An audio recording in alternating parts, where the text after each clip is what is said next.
Welcome to Suthichai Live English Podcast. The ceasefire between Thailand and Cambodia, brokered by Malaysia yesterday and witnessed by diplomats from China and the United States, remains fragile. Because even after midnight last night, the Thai side accused the Cambodian soldiers of still firing into Thai territory. Thailand responded proportionately. And today, Thailand filed protest note to Cambodia and informing stakeholders like Malaysia, China, and the United States of the incident.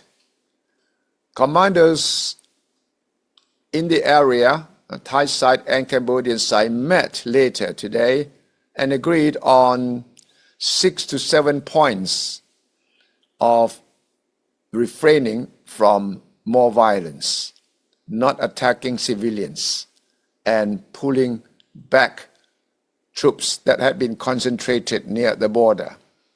It remains to be seen how the ceasefire will be implemented from now on and whether real peace can be achieved. But there will be several meetings from today until August 4th. In fact, the meeting today among field commanders on the two sides was not supposed to be an official meeting of the so-called Regional Border Committee.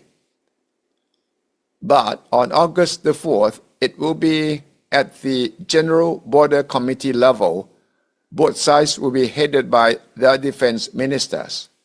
We will see whether from now until August the 4th, the ceasefire will be observed or not.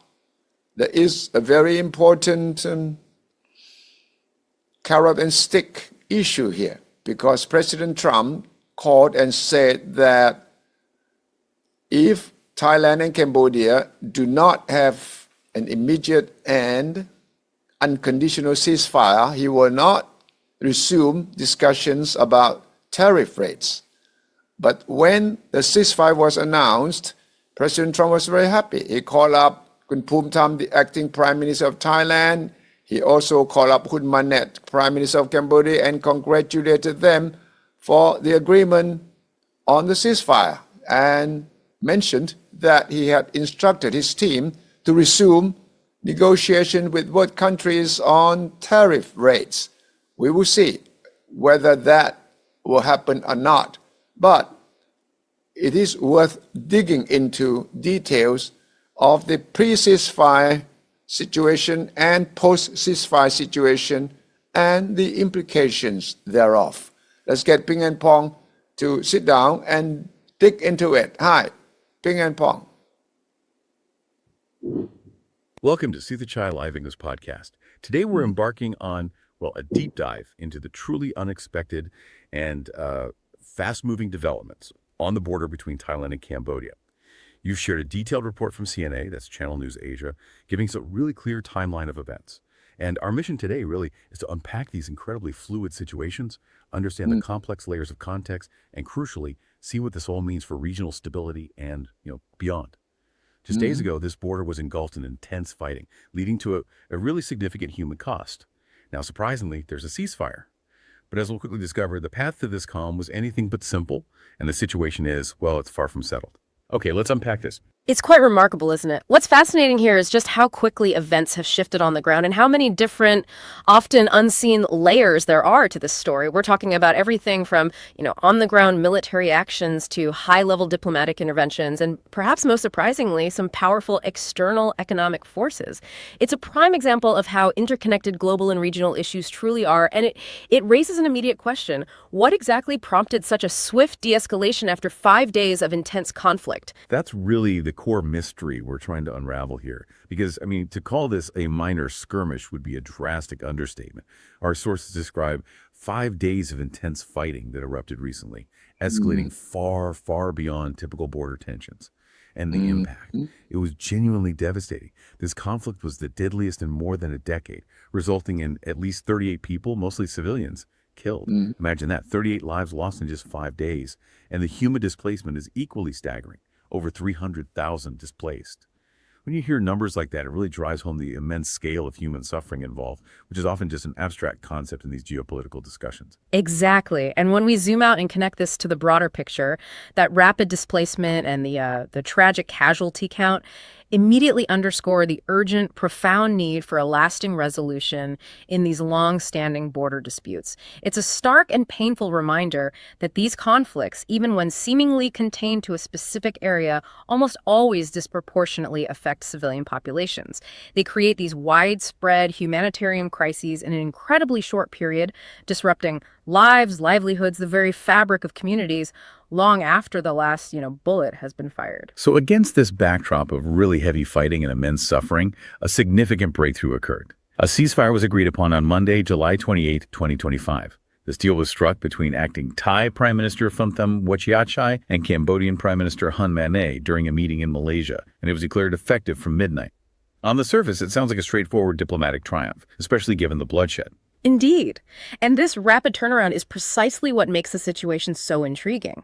It raises that important question, doesn't it? What exactly prompted such a swift agreement after 5 days of intense, deadly fighting? Typically, conflicts of this scale, especially with a history of unresolved border issues, they tend to drag on, with ceasefires proving elusive or quickly broken. Our sources definitely hint at powerful and perhaps unexpected external influences at play. These external forces are absolutely crucial for understanding the speed of this de-escalation, and without them, it's hard to imagine such a quick resolution.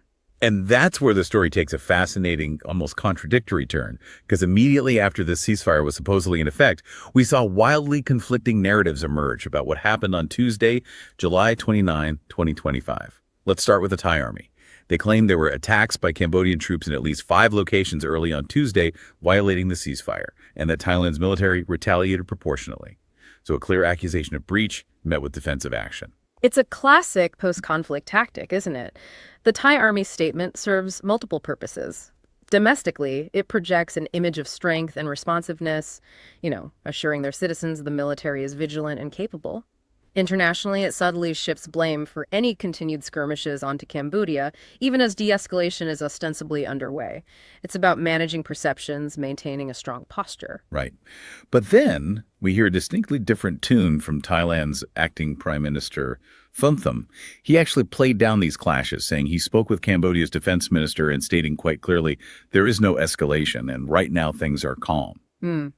Now, that's quite a different picture from his own army's report, wouldn't you say? It almost sounds like a deliberate effort to project calm, even if the facts on the ground were maybe somewhat messier. Absolutely. This immediate contradiction between the military and the political leadership is a critical point. You have the military reporting ongoing violations, while the political leadership is almost immediately projecting calm. This isn't just mixed messaging, it's a strategic calculation. It suggests a strong desire from the political leadership to uphold the ceasefire agreement, perhaps because of those very external pressures we'll get into shortly. It makes you wonder who they're trying to reassure more, their own citizens, or perhaps the international community that's pushing so hard for de-escalation. And it gets even more divergent when you look at Cambodia's statements. Their defense ministry spokeswoman, Merly Sokiata, asserted unequivocally there had been no armed clashes against each other in any regions. Then Cambodia's defense minister, T. Seha, went on Facebook to say the Cambodian army had strictly abided by the ceasefire and outright rejected the Thai accusations. So both sides are essentially pointing fingers or denying everything, creating this cloud of uncertainty around what truly happened just hours after the ceasefire was declared. What's truly fascinating here is the stark difference in reporting from both sides, which really highlights the monumental challenges of trust and verification during such fragile periods. It's a crucial insight into how governments manage and spin perceptions, both internally for their own populations and for international audiences. When a ceasefire is this new, there's immense pressure to control the narrative. Denying violations can be an attempt to show commitment to the peace process or, to avoid further escalation. It raises an important question about the line between strategic communication and verifiable truth, especially when so much is at stake. Despite these conflicting military reports and the diplomatic back and forth, there's a palpable, tangible sense of calm on Tuesday from the ground level. Vehicular traffic and daily activity largely resumed in Kantharalak district, Suthichai province, Thailand, which is only about 30 kilometers from the front lines. It's easy to get lost in the high-level politics, but our sources bring us a story like that of Chaya Phomjaron, a 51-year-old shop owner. He reopened his shop, expressing immense relief. I am very happy that a ceasefire happened. If they continue to fight, we have no opportunity to make money.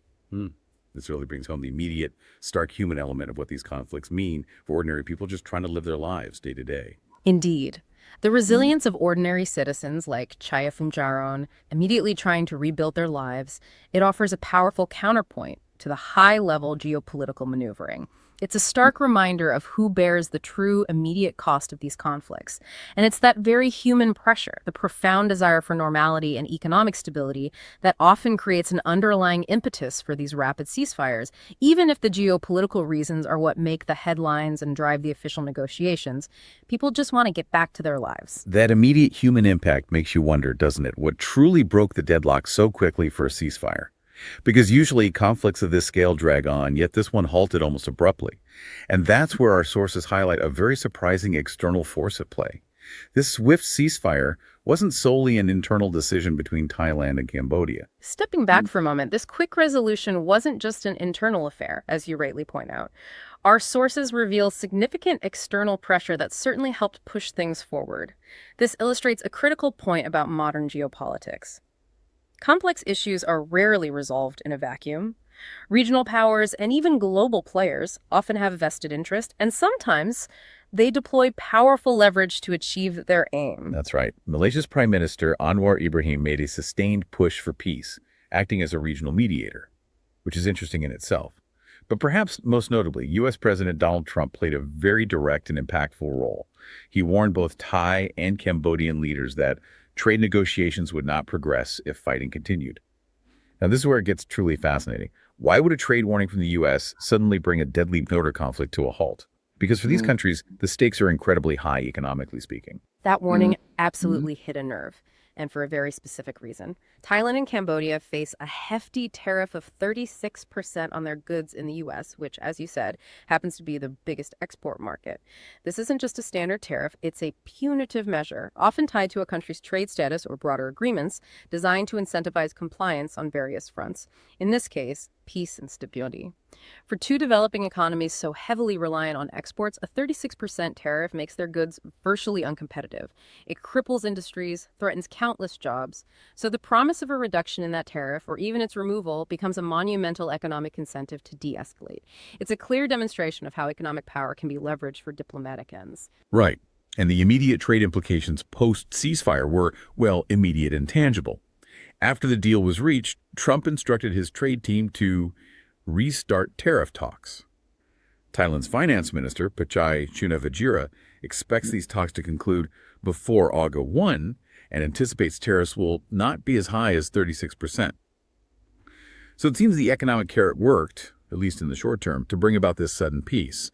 But what does this all mean for the future, especially with such deep-seated historical tensions between these two nations? It's important to remember that these Southeast Asian neighbors have wrangled for decades over their disputed frontier. This isn't a new issue. It's a deeply entrenched historical problem, often revolving around undefined border lines and sometimes specific cultural or religious sites. The recent conflict was specifically sparked by the killing of a Cambodian soldier in a skirmish late in May, a tragic incident that rapidly spiraled into the large-scale fighting we just discussed. So while the immediate crisis is averted, the underlying issues remain, sort of simmering just beneath the surface. Indeed. Despite the mixed reports and the long, complex history of disputes, it's encouraging that military commanders from both sides met on Tuesday morning, including in the region that saw the heaviest fighting.